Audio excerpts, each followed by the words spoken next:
Hit me one! On somebody! See what the Honolulu Police Department is doing to help kids across the country to stay off drugs today on Roll Call. Sheriff's Department, we got an arrest warrant for you. Hotel 75.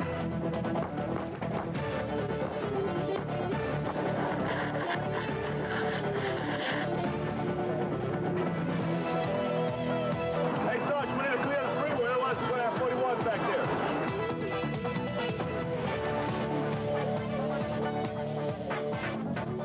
Well, hello and welcome to Roll Call for Tuesday, November 16th, 1993. I'm Dave Smith. And I'm Suzanne Lawrence.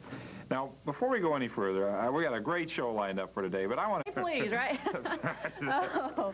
Okay. Go ahead, Dave. Okay, good. Back getting focused there again. On today's show, we're going to take a look at shotgun safety and how the Honolulu Police Department is helping kids across the country stay off drugs. It's going to be a great program. A lot to learn from. And also ahead, how some SWAT teams are learning to avoid the use of deadly force to achieve their goal.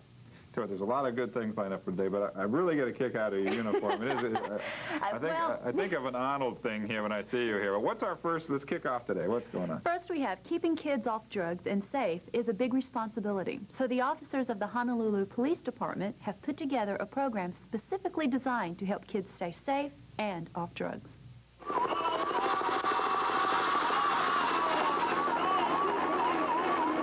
From the Honolulu Police Department to the streets of South Florida, and especially to 3,000 school kids, comes a message they need to learn and never forget.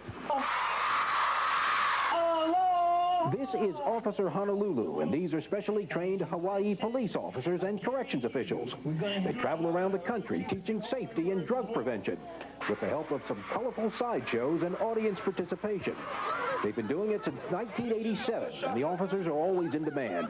We have two functions that we do with kids in schools, and we work with the Department of Education, and we actually go into the classrooms with our No Hope Indo program and put on seminars with students, bringing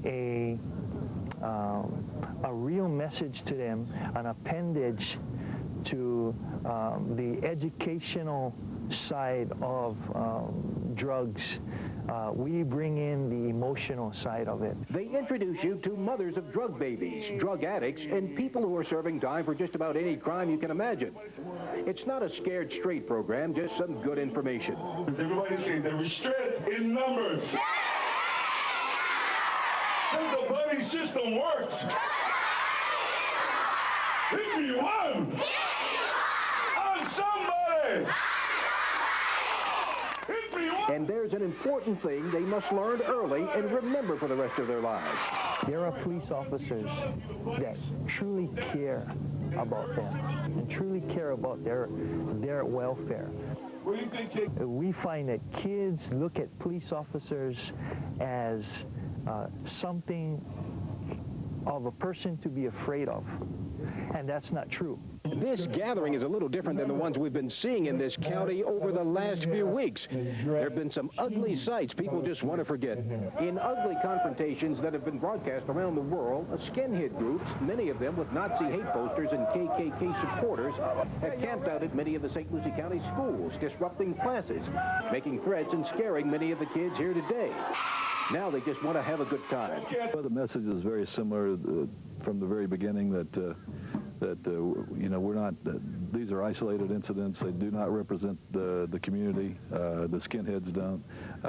It's unfortunate, but it's nothing to be alarmed about, or it's certainly not a movement of any sort, and that we're there to protect them, and hopefully we'll get through these bad times.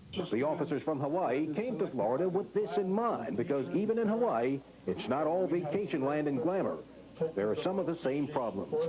We try to tell them that the right or positive gang is the only gang to join, and that's the Honolulu Police Department or any other police department you have in the States. And we just try them to get a positive attitude and stay off of drugs and alcohol and stay out of these so-called TICs, as we call it, teens in crime. And I think they got it right there, that message, all in one.